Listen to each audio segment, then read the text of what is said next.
Olá, acionistas! Tudo bem? Como é que estão vocês? Fazendo mais um vídeo aqui para o nosso canal falando sobre educação financeira. Galera, esse canal ele foi criado para ajudar pessoas do absolutamente zero de conhecimento financeiro a você ter uma base sólida para você saber gastar seu dinheiro, você investir seu dinheiro e você saber como você multiplica seu dinheiro. Que da forma se falando parece ser fácil e realmente é, mas é uma coisa que a gente não aprende na escola, a gente na maioria das vezes não aprende na faculdade. E o próprio governo ele não tem interesse de que você saiba, não falando mal de governo A ou governo B. Mas quando você aprende educação financeira, você sabe gerir também o seu dinheiro e as outras partes da sua vida, que você vai chegar uma hora que você vai estar tão bem, mas tão bem, que você não vai depender de auxílio nenhum do governo, inclusive do famoso INSS, que é a famosa aposentadoria. Só que o modelo que temos hoje, sabemos que ela está se tornando uma pirâmide.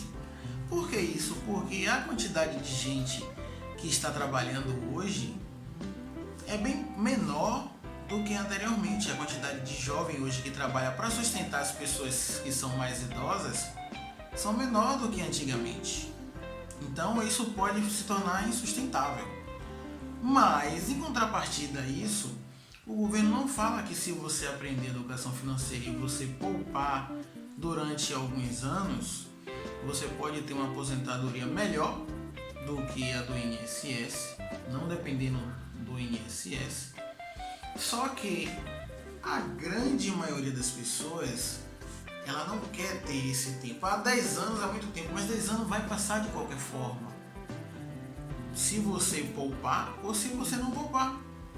Mas antes passar 10 anos e você poupando, do que chegar aos 10 anos, que estava longe, como que, e você não poupou nada.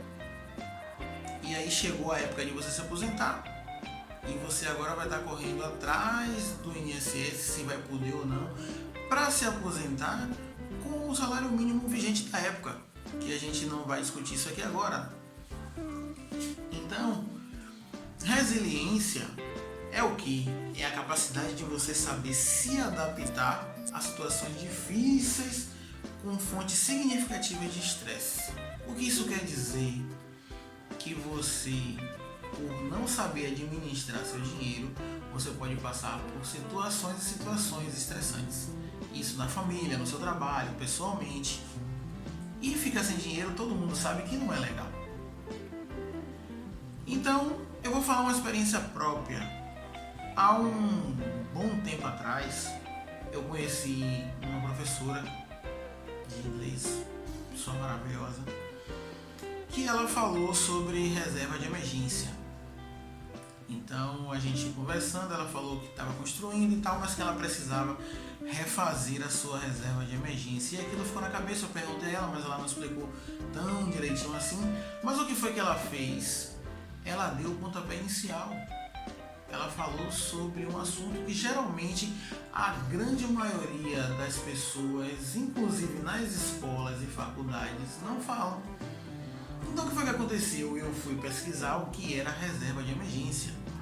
Porque apesar do nome ser tão característico, reserva de você poupar e emergência de uma coisa inesperada que acontece, você, como eu antigamente, não conhecia.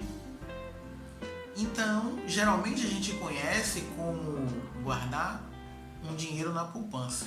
Mas esse dinheiro da poupança, que geralmente a gente guarda, é aquele dinheiro que a gente vai usar para alguma coisa já determinada. A gente não tem aquela coisa assim, ó, se o carro quebrar, ou se eu precisar fazer um exame, ou se o cachorro ficar doente, ou se a mulher precisar de alguma coisa, você tem aquele valor ali determinado. E que você pode usar e depois você vai restituir ele no lugar como se você estivesse fazendo um empréstimo no banco. Então, as pessoas não falam sobre esse assunto. Então, a educação financeira, ela abre sua mente de tal forma que faz você ficar livre de alguns conceitos que anteriormente você tinha, antes de você aprender sobre educação financeira. E quais são eles? Vamos destacar alguns aqui. A gente trabalha 30 dias para poder receber o nosso salário. Então, recebemos o nosso salário, mas você tirou algum dinheiro desse salário para se pagar primeiro? Não. Você pegou o dinheiro todo, fez o que você tinha que fazer, mas você não reservou nada, nem para você, nem para sua reserva de emergência. Qual o ditado que todos nós conhecemos? É melhor a gente ficar duro, mas pagar tudo. E isso é bem verdade. Porém, o que a educação financeira faz por você? Ela separa suas dívidas por blocos. Você trabalhou 30 dias, recebeu seu dinheiro, e aí agora você vai tirar X%, que é quanto você determinar, 10, 15, 20, 30, isso depende muito do seu valor. Então, se você se determinar a tirar 10% e você recebe o salário mínimo, que seria 1.400, você ia tirar 140. Poxa, mas 140 fica muito puxado para tirar e você só pode tirar 50 reais? Comece tirando seus 50 reais. Isso vai mudar a sua vida? Não. Mas vai mudar isso aqui, ó, a sua mentalidade. Porque vai fazer você começar a ver que aquilo dali dá resultado. Esse mês você tirou 50, no outro mês você tirou mais 50, já é 100. No outro mês você conseguiu tirar os 140, já é 240. Então você vai vendo que de repente você já tem 500 reais. De repente você vai vendo que com o passar dos meses você já tem 1.000 reais lá guardado. Então aconteceu que o carro quebrou e agora você ia ter que ficar com o carro parado X dias, porque você ia ter que esperar o final do mês chegar para você pagar o cartão, para você comprar peça, para você pagar o mecânico para poder mandar consertar. Já com a sua reserva de emergência, você ia poder comprar peça, pagar o mecânico, usar o seu carro 2 dias depois que o mecânico consertou, e para o mês você ia começar a repor novamente o valor na sua reserva de emergência. Então veja que educação, ela nos livra de muitas situações periclitantes que passamos no nosso dia a dia. GeoJ tem sempre um ditado que eu gosto muito, que depois que você vê, você não pode desver. Então isso muda a característica do seu dia a dia. No começo, as mudanças são pequenas. São tão pequenas que você não vê ela expressiva. A primeira mudança começa aqui. A segunda mudança você começa a ver na sua forma de agir. A terceira mudança você começa a ver nos seus hábitos. A quarta mudança você começa a ver a sua conta bancária. Então como é que isso acontece? Você às vezes tem 2, 3 cartões e o limite de um acabou e você aí começa a usar o outro, mas você só recebe 1.400. Mas às vezes você tem 3 ou mais cartões com o limite maior do que o que você recebe. E esse outro dinheiro vai vir da onde? Então, quando você tem esse conhecimento, você começa a ver que é melhor você diminuir a sua dívida do que você diminuir as coisas que você precisa com necessidade de fazer. Você tem o costume de anotar o que entra de dívida e o que sai de dívida do seu dinheiro?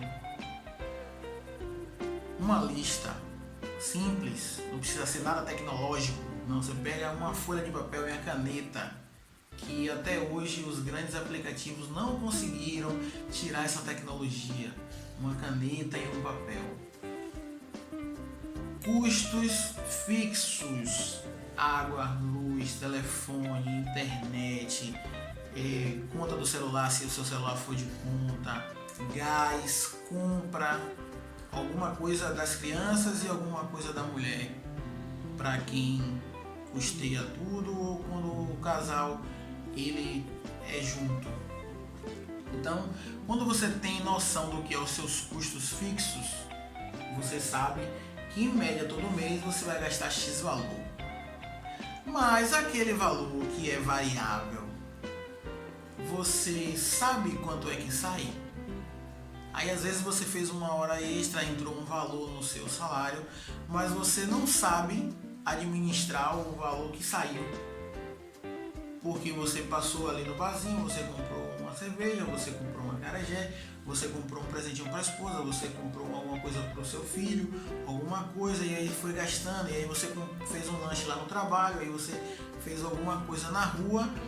Só que quando chega no final do mês, você não lembra mais de tudo que foi feito. E a fatura quando chega, ela não detalha que você comprou lá no seu Zé, que você comprou no seu João, ela não detalha dessa forma. Ela só mostra lá o horário e o valor que você gastou. Então você tem que ficar aqui na sua mente, poxa, mas isso aqui eu fiz ali, foi a cerveja que eu comprei, foi o lanche que eu fiz, e foi o almoço que eu comi na rua e coisa e tal. Então, se você tiver o costume de anotar, você vai saber que o seu custo variável nesse mês foi R$100 e você pode saber onde é que você tira, onde é que você corta e o que é que você não corta. Tem um livro do Tiago Ronigo, do 1000 ao Milhão, que é Corte Custos sem cortar o cafezinho. Se você ler esse livro, você vai entender o que eu estou falando aqui. Mas ele ensina lá que você deve... Você gastou 5 centavos, pô, o que é 5 centavos? 5 centavos, gente, saiu da sua conta. E você que gastou 5 centavos. Só que 5 centavos multiplicado por muitas vezes vai dar um valor grande. Só que a grande maioria das pessoas, elas não se ligam no valor pequeno. É por isso que às vezes você não sabe o quanto sai de valor pequeno da sua conta. E aí chega a fatura no final do mês, você paga lá R$1.000, 1.000 e pouco, 2.000, 3.000 e você não sabe o porquê. Porque você não tem o pequeno hábito de anotar o que você gasta. Então, esse é um dos pequenos modos que quando você aprende educação financeira, muda a sua vida. Um outro objetivo muito grande que a gente, quando aprende educação financeira, a gente muda e muda para melhor é viva um degrau a menos do que você pode. Tem um ditado que fala que deixa as pessoas acharem que você não tem o dinheiro para comprar um café na padaria, mas quando eles souberem, você é o dono da padaria. Então isso não quer dizer que você vai ser mesquinho, que você vai passar necessidade, não é nada disso. É que se você recebe um salário mínimo, você não pode gastar mais do que um salário mínimo. Se você recebe um salário mínimo, você tem que, no mínimo, passar com 10% de margem sobrando no final do mês. A gente sabe que a gente não vai fazer mágica, que é tudo muito difícil. Mas se você consegue passar com saldo positivo com um salário mínimo, imagine quando você estiver ganhando 2, 3, 4, 5 salários mínimos. É sobre isso que a gente aprende. Que se você está conseguindo economizar quando você ganha pouco, quando você ganha muito, você vai saber utilizar esse recurso. Porque não acha que você, quando eu estiver ganhando agora 5.000, eu vou saber utilizar melhor esse recurso, que agora eu estou ganhando 5.000, eu sei que as compras eram 600 e que o colégio do menino era 400 e coisa e tal. Então você já sabe, esses são os custos fixos. Mas onde você gasta desproporcional, na grande maioria, é nos custos variáveis. Porque você não tem o costume de anotar o que você gasta. Então, educação financeira, leitura, gente, leitura salva vidas.